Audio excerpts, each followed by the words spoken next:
Welcome to the Prime Real Estate Network channel on YouTube. I'm your host, Mr. Prime Real Estate, Ric Davis. And I'm your host, the Texas Real Estate King, LarryWBrooks. Every week, the King and I will provide you exclusive access to our network of lenders, investors, and real estate professionals from both the commercial and residential real estate sectors. Now, are you millionaire minded? Or maybe you're a millionaire in the making. Make sure that you subscribe so you can get connected to the network. And always remember, the Prime Real Estate Network, where millionaires are in the making. Create wealth for generations. What's up, Prime Real Estate Network listeners? It's your man, Larry W. Brooks, a.k.a. the Texas Real Estate King. Hey, when you get a moment, go ahead and go over to shoplwb.com. You can see the Pure Hustle merchandise that we had over there, some of our newer items that we have in stock, and of course, I got all the books that I've authored. I'd love for your support. You have a great day.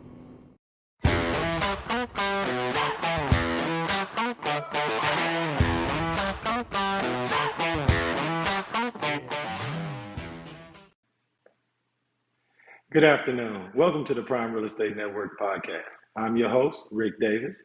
If you don't follow me on social media, I invite you to do so at Prime Real Estate Ric. If you're looking to buy, sell, or invest in residential or commercial real estate anywhere in the great state of Texas, but especially here in our lovely city of Houston, you can reach me directly on Instagram at Prime Real Estate Ric. As always, it's an honor and a pleasure to be here with you this week, and we have a really exciting show planned for you all. But for those checking us out live on YouTube or Facebook, get involved in today's show. You can leave myself or the Texas Real Estate King a relevant real estate question in the comment section, and you never know, your question may very well be answered on today's show. Today's show is our Real Estate Investor 2024 Spectacular. Today's episode, man, is going to be chock full of all the things you need to know as a real estate investor from one of the foremost real estate investment experts anywhere in the great city of Houston. But I want to take some time first to introduce my co-host. He is not only a multi-time author, serial entrepreneur, successful real estate broker. He is known the world over as the Texas Real Estate King. Live from the Builder Expo here in Houston, Texas, I'd like to introduce Mr. Larry W. Brooks. How are you? Yo, what up, Rick? Hey, man, I'm loving this youthful look you got going on over there. You got your hair all out. You got plans for the weekend, I see. But yeah, man, at the Builders Expo, it's exciting. So, so I want to apologize to the audience off top if y'all hear a little bit of, noise in the background. I mean, it's an expo. A lot of people just in here buying business with each other and connecting. And those are the type of things I like to take part in. Oh, no, definitely, man. We appreciate you for tapping in live at the Builder Expo because there's members of our audience who may not have the opportunity to experience the Builder Expo or may not have had the opportunity to even know that the Builder Expo was going on in Houston right now. So, Larry, could you just talk a little bit about the Builder Expo? What is the purpose of the Builder Expo and why do you, as the Texas Real Estate King, feel it's so important to be a part of this type of thing going on in the city? Yeah, and the thing is, I think that a lot of people, when you think builder, you think, home builders. And this here one is actually one that you do have some home builders here, but then you have freeway, you have construction, you have heavy equipment, you have, if you can think of it and it's got something to do with something being produced or something being built on a construction type of process, that's what's here, man. And I mean, everybody from, I don't even know where to start at. Like a lot of heavy equipment companies, and I actually had a chance. I'm actually up here with Taylor, that we've been a Disruption Nation. With Disruption Nation Taylor. So he actually helped me with the invite this year, and so it also offers a lot of courses, and a lot of the courses come down to marketing, signage. Anything you can think of at this type of expo is pulling it out. So it's been exciting just meeting new people and just kind of exchanging information and having and actually even building relationships with future podcast guests. No, it's outstanding. And the reason why I was so excited about you going live from the Builder Expo is because it works perfectly with today's episode. For those in the audience, the Texas Real Estate King is at the Greater Houston Builder Expo, and I'm here at our first time home buyer showcase home. This is a beautiful townhome that's on sale on the market right now for less than $200,000. This particular property where I am can be yours, or if you're a real estate professional, one of your buyer clients, for $196,000. The reason why it's so important that we spotlight this particular property, because if you're a real estate investor or a first-time buyer and you thought there weren't any beautiful properties to be bought in the city of Houston for less than $200,000, you were mistaken. And this is why myself and the Texas Real Estate King are so proud to not only present to you a townhome that's available for less than $200,000, but at the same time exposing you to the Greater Houston Builder Association and the Builder Expo so that you can have an idea of what's going on from that perspective.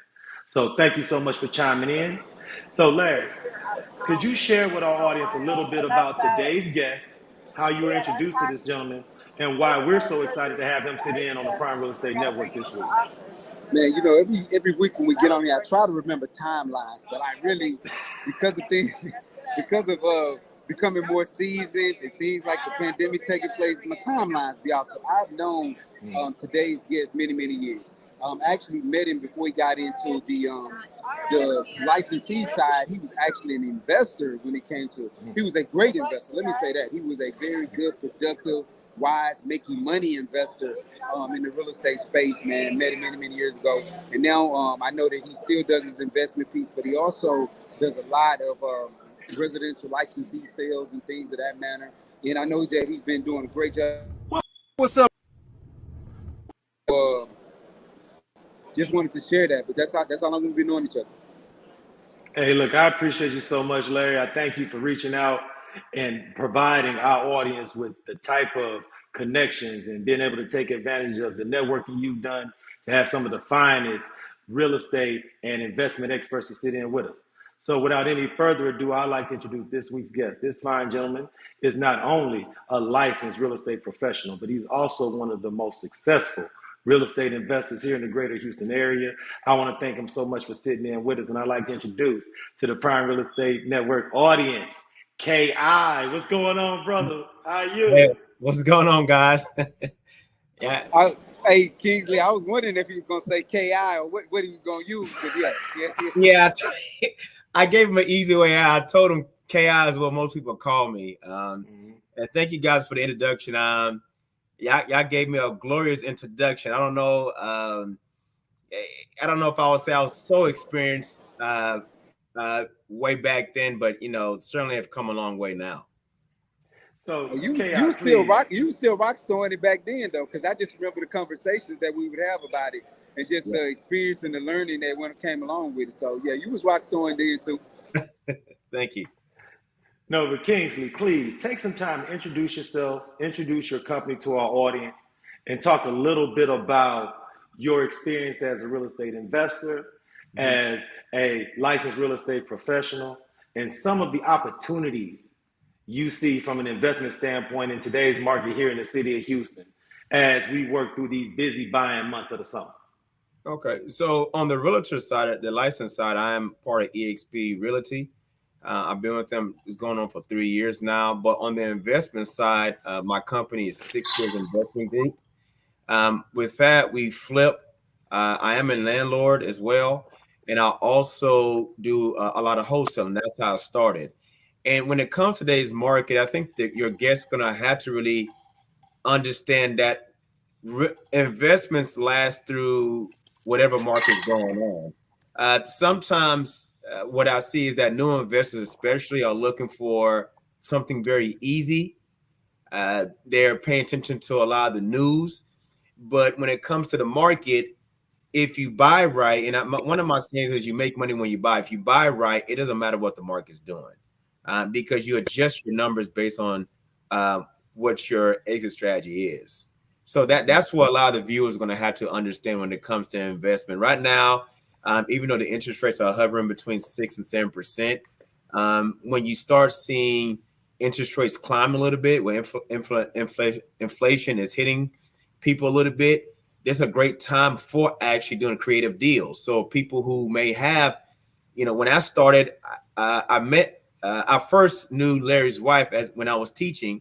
Then I met Larry because Larry got me my first home. So that's actually how we first met. And at that time, before I left teaching, I didn't have $20,000-$50,000 laying around. I didn't know anybody who I could go ask. So I had to get really creative.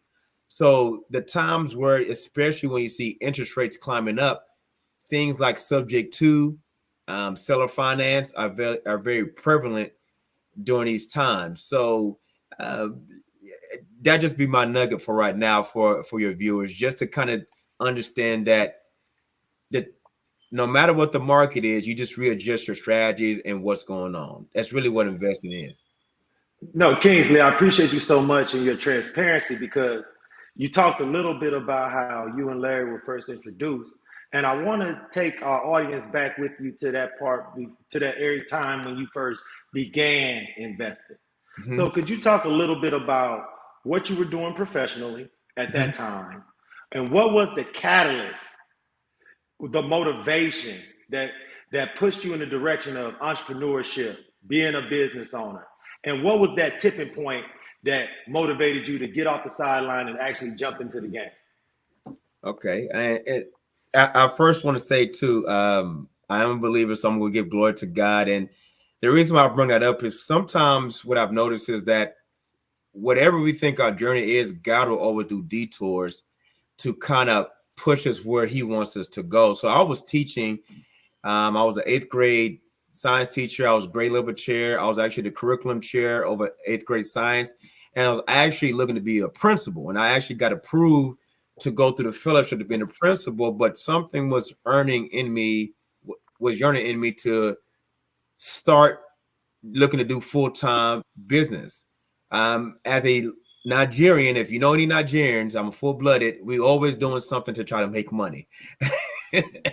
And I was always hustling, doing some type of side thing. But at the last year before I quit, I was like, I need to get into something. So when we went off into the summer continuing education for KIP, I was just on a plane looking at the Forbes, and I looked in the back, and I saw that a lot of the billionaires had assets in real estate. So I was like, let me try real estate. It wasn't on my radar. I said, but if they doing it, let me try. And then I thought, okay, how I'm going to get in. So I found a way called wholesaling, which is basically I'm selling my equitable interests once I have a property on the contract. And it's a great way for a lot of people to get in. And I actually teach people how to get in beginning if they just want to flip the contract. My first 10 months were horrible, though.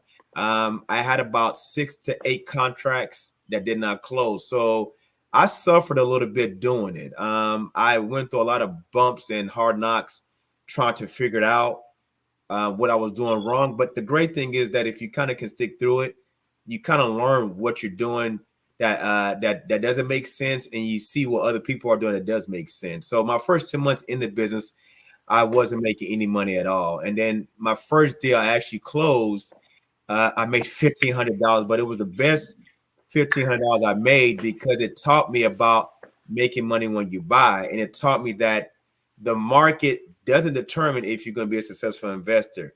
Really knowing your numbers, knowing your entry point, and knowing your exit point is really determines if you could be a good investor. Now, sometimes you still have hiccups, which all investors know, but for the most part, 90% of your deals should be rocking and rolling. You know, let me ask you this too, Ki, while we're on that wholesaling piece. How do you feel about wholesaling at this point? Because you started back when, more or less when, you know, you had to have more boots on the grounds. It wasn't as many systems where people were, you know, emailing and calling you. It wasn't as many of those systems around.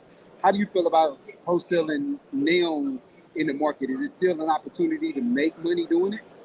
Oh yeah, I do about 5 to 10 deals a year still, just on the wholesaling side. Wholesaling is just another tool in the tool belt. Some people don't have the affordability to wait on a licensed realtor because of the situation. Wholesaling really deals with motivation. If somebody is going through foreclosure, tax delinquency, it doesn't mean that they can't get the full price for the house. But if I'm going to be foreclosed in 3 weeks and I've been talking to them to try to do payments, I need to get this house out of my hands. I don't want this on my credit. So what the wholesaling comes in, it makes a viable option for people who have a certain type of need and need a certain type of solution. And wholesaling is more prevalent now because of the interest rates and the inflation. Now, I will say, because we're in Houston, we're a very competitive market. So you're going to see a lot of people trying to do this. But it's just like the realtor. As you go on, people drop off and people come on. It's just the same cycle. But, you know, there's less bandit signs. Back when I started, online wasn't big. I was cold calling, knocking doors, and sending direct mail. But now, with the advent of social media, I can run ads. I can have funnels. I can have websites specifically targeting that type of audience. So the tactics have changed a little bit because of the time we're in, but the strategy still stays the same. Find the motivated seller and knowing the motivated buyer to get that deal done correctly. Now, the great thing, Kingsley, and I appreciate you being so transparent, because the wholesaling and the investment side can be so financially lucrative that there aren't as many opportunities for someone like you to share that type of experience, know-how, in a forum like this where you can tap in. There isn't a registration fee. This isn't a master class.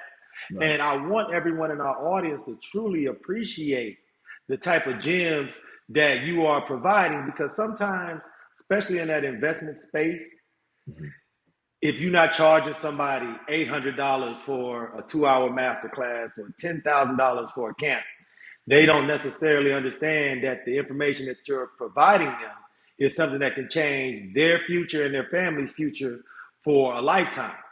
So just from a perspective of someone who's not only an investor, but is a licensed real estate professional, could you just speak to how much opportunity there is in the city of Houston because of what the rental rates are doing, what you expect them to do in the future, and how, if you can secure a property and become a landlord, how for the next 5, 10, 15 years, that can be a really foundational part of your real estate investment portfolio? Yeah, it's so many entry ways to be a landlord. I think the audience, people have to understand is that I always stick with the numbers. I'm pretty much, whenever I do partnerships with anything, I'm the numbers guy. So let's take, for instance, Sunnyside. Sunnyside, we have some properties in Sunnyside, and Sunnyside is hot. It's growing. It's like Third Ward was when it first started, where the prices started going up. And I know that specifically because the properties I have there, I keep paying higher taxes. But when it comes to a landlord, most people are going to finance. Okay. So let me go with the traditional route first. Okay. Let's say you're a first-time home buyer. Okay. And you either want to do, let's say the popular thing right now is a duplex. These are some things to consider. Okay. Do you want to stay in the property long term? If you do, then the purchase price is not going to be too it's not going to be too much thought in the purchase price, because you really just getting somebody to pay half your mortgage. Okay. And you're going to be a owner, forgot the term, but you're going to be owning and invest at the same time. You're going to be right there. But let's say you want to get the property with the traditional mortgage, with the FHA, 3.5% down. Then you have to consider, okay, if I need to be here for a year or two, you need to consider that, okay, what area am I buying in? Is the area am I buying in, are the taxes and insurance appreciating very fast? Because what people don't understand is that once the city knows how much you pay for, they're going to keep taxing you on that. Like, they're not going below that purchase price. Okay. Now you will get some help on your tax, your taxes for when you file with the federal government, as far as cross segregation is, the deductions on your income tax or whatever. But as far as the property taxes, if the property taxes are increasing high, if the insurance is increasing high, then the purchase price is going to matter, because the deal that you buy today won't be the deal that you receive tomorrow. What I mean is that if you buy at $500,000 and you plan on leaving in 2 years and renting out fully, then you got to consider that you may not be able to cash flow on that property, not because you didn't buy it right the first time, but the insurance and taxes really increase your mortgage payment and decrease your cash flow. So that's one thing. And also with the rental rates are holding steady right now. The great thing about being in Houston is that because the inventory is short, but the interest rates are hovering a little bit where buyers may be a little bit uncomfortable of purchasing right away quickly, the rental rates are not going as high. Everything's been holding steady. So we're still getting good amounts, but especially when it comes to higher purchase price, you don't want where your interest rate, where your mortgage is maybe $2,500. Okay. And then the first year, the rental rates, when you look at it, is around $2,400. In 2 years, your mortgage is probably going to be at least $2,700, $2,800, and your rentals may be staying at $24. And what viewers have to understand is the higher the rental rates, the more likely that tenant is not going to be long term. There are people who can afford to buy a home.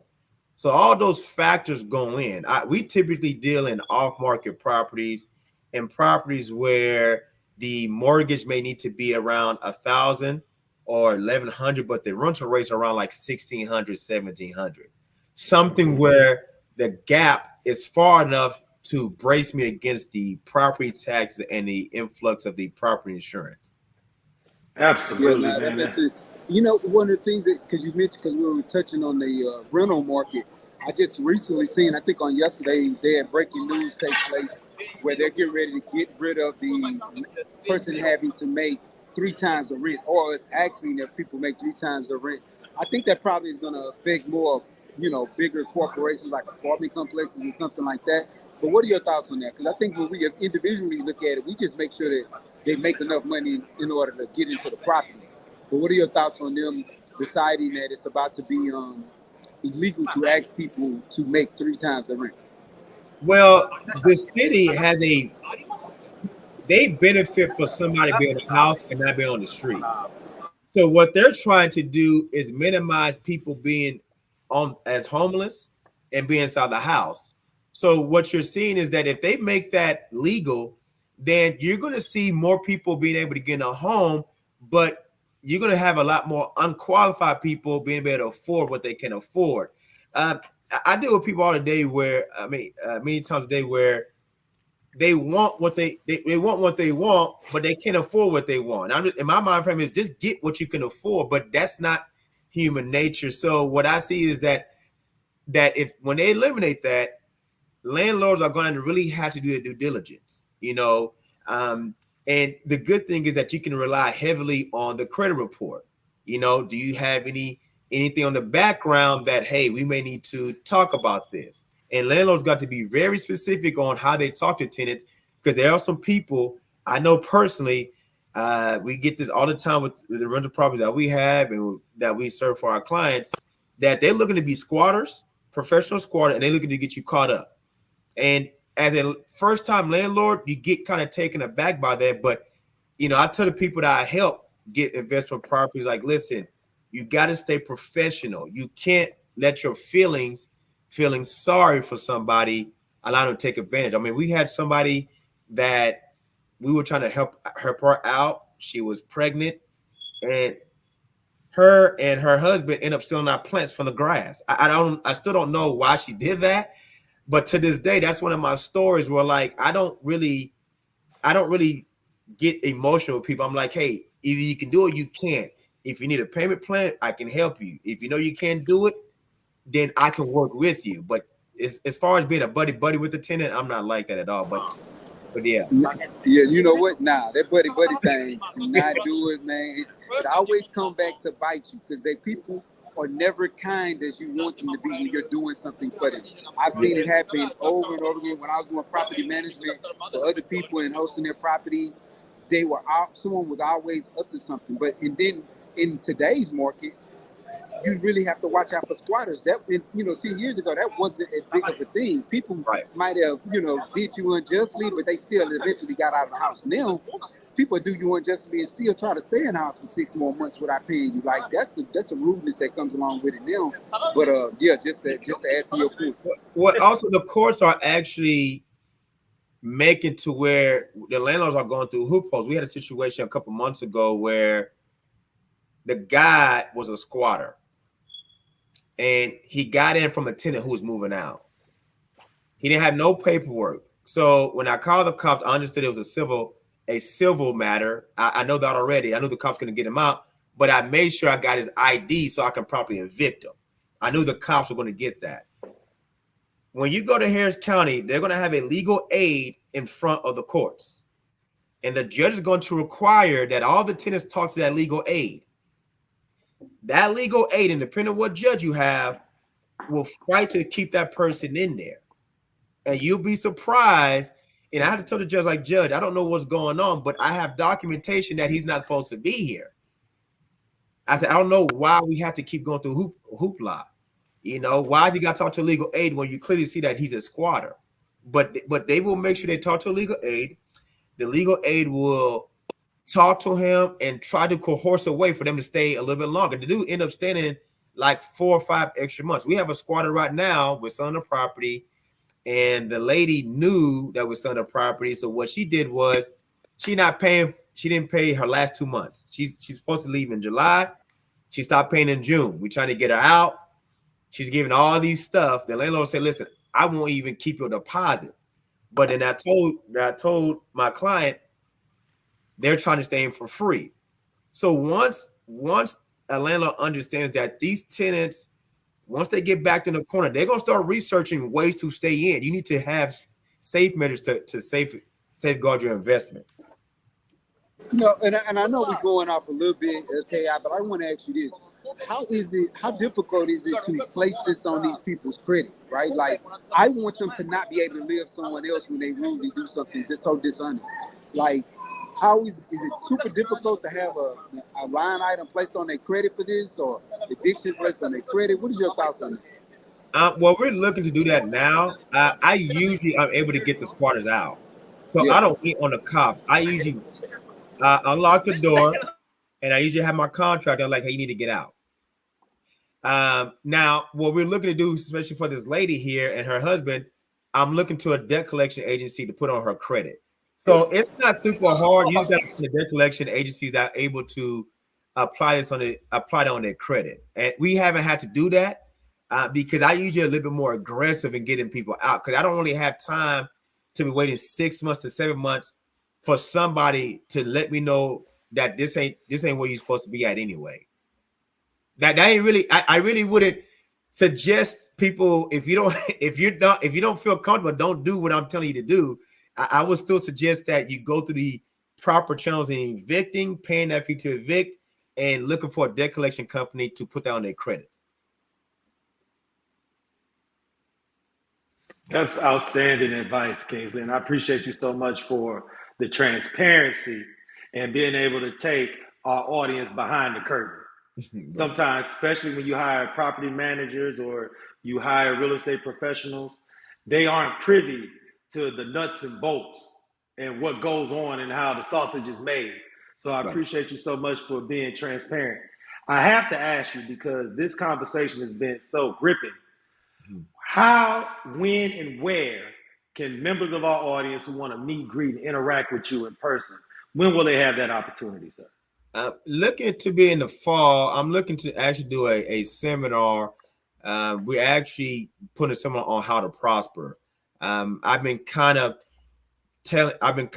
evolving my brand into just for people to be prosperous, health, wealth, and in relationships. So I'm going to be talking about that hopefully this fall. I don't have an actual date yet, but I look to do it this fall. So that's where people can meet and greet me. But if they just want to stay social, if they're not in the Houston area, you can always go to Call Kingsley at Instagram and DM me from there. Outstanding, outstanding. I want to thank you so much, sir, man. It's been a pleasure sitting in with you. As we get closer to your event, keep Larry and I tapped in. We'd love to have you back on, talk about that event, and get as many members of our audience as possible out to interact with you and to be able to learn from your experience, your knowledge, and your education, man. So I thank you so much, sir, for sitting in. Man, it's been an honor and a pleasure to interview you today. Thank you. Hey, Kingsley, I know we get ready to close out, but I do want to know this question. Okay. When it came to entrepreneurship, I know you said you saw it in the magazine, but was it anything else, anybody else in your family that you may have seen or came across that gave you that planted that seed, or maybe an outsourced us, a frat brother? We know you decided to go the wrong direction, but a frat brother or something like that, you know? Yeah, I would tell people, I mean, I've been honored to, my mom taught me about being a believer, but my dad was strictly business. And a lot of my uncles and aunts own businesses currently, and a lot of my cousins, we own businesses. So my dad really planted that seed in me. I remember going to conferences with him when he used to go to business conferences. I remember as, around like I was 6 years old. So he really planted that seed. So I've been doing something as far as entrepreneurship since I was middle school. I remember selling my game stuff, my handhelds. I remember in high school selling electricity, selling cell phones. So entrepreneurship has kind of evolved for me. I didn't really consider myself an entrepreneur. I didn't know what it was called. I saw my dad, and the desire never left me. He actually wanted me to be a pharmacist, and I tried, and I was like, this is too boring for me. No disrespect to all the pharmacists, but I like interacting. I like talking to people. I like providing value to people, and I like just being able to serve people in a way that it benefits them specifically on what they need. But I really just got to thank my parents because now I really incorporate biblical principles on how I do business now. So both my parents were instrumental in me starting this journey. And, it's something that, like I said, my dad never really wanted me to do because when he came from Nigeria with my mom, they struggled, they lived in a village, and it's something that they wouldn't wish on anybody. So he just wanted me to go to school and get the guarantee. But, just like I tell him, I tell my children, sometimes when it comes to your gifts and your destiny, you just got to keep traveling that road. You don't know why, but those desires are there for a reason. And I always knew early on that this was my road to travel. That's outstanding, man. Thank you so much for sharing that, because we like to ask all of our business owners that question every week, because you never know, Kingsley, there may be a member of our audience, as they hear this interview, they're sitting in the same chair that you were sitting in maybe 10, 12 years ago. Right. And this may be the motivational push they need to believe in themselves and chase their dreams. So I appreciate you so much for sharing, man. Big shout out to the fam too.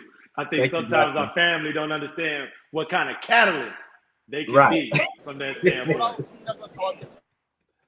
Right. Well, thank you so much. Look, man, anytime you want to tap in with us, man, we always here for you. Thank you. Appreciate you, bro. Thank you guys for having me. Absolutely. Talk to you soon.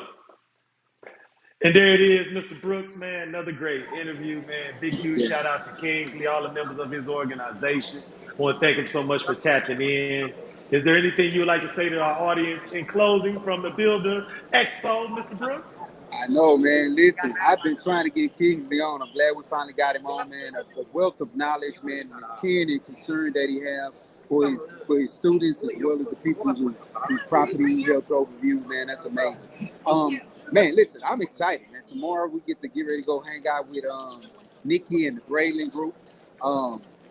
They're doing and I may get this wrong. What is the name of it again? Family Empire Houston. Family Empire Houston. On the OWN network, Oprah Winfrey Network, Friday debut, Family Empire Houston. Big huge shout out to Nicole Handy, the whole team over at Brave Real Estate Group. The Texas Real Estate King and myself will be in the building. or the watch party. So, hey, normally I always ask people what you got cracking this weekend. But look, obviously this week we just giving it all up. Hey, look, do I got to make the announcement about tonight, or are you going to talk about tonight? Oh, man, come on, man. It's June 27th. Everybody understands it's a national holiday taking place, man. Come on, baby. We out having a good time on June 27th, man. Come out and join us. If y'all want to be out here with us, we're going to be at Grooves of Houston. Actually, me and Taylor, we finna get ready to go over to the day party after we leave the Build Expo. So me and Taylor going to start off at the day party. Then we're going to find ourselves at the night party. But if y'all are out there, if you DM me or shoot me a text, you know what I mean? I get you in. You can ride in with your daughter. We're going to have a good time, though. So, but it's June 27th, man. It's national holiday, man. If y'all don't know. Hey, look, man. Hey, I'm telling you. This June 27th, I'm definitely going to be out. I want to invite everybody in the audience. Make it happen. Screw Fest is tonight. We're going to be out there, the Texas Real Estate King and myself, representing for DJ Screw, all the screw heads, North and South Side United. We getting after it today, man. Look, on behalf of myself, Ric Davis, and the Texas Real Estate King, we want to thank Kingsley, his group, everybody over at Brooks and Davis Real Estate Firm, the Prime Real Estate Network team. Until next week in this same time, everyone in the audience, peace. Be safe and be blessed.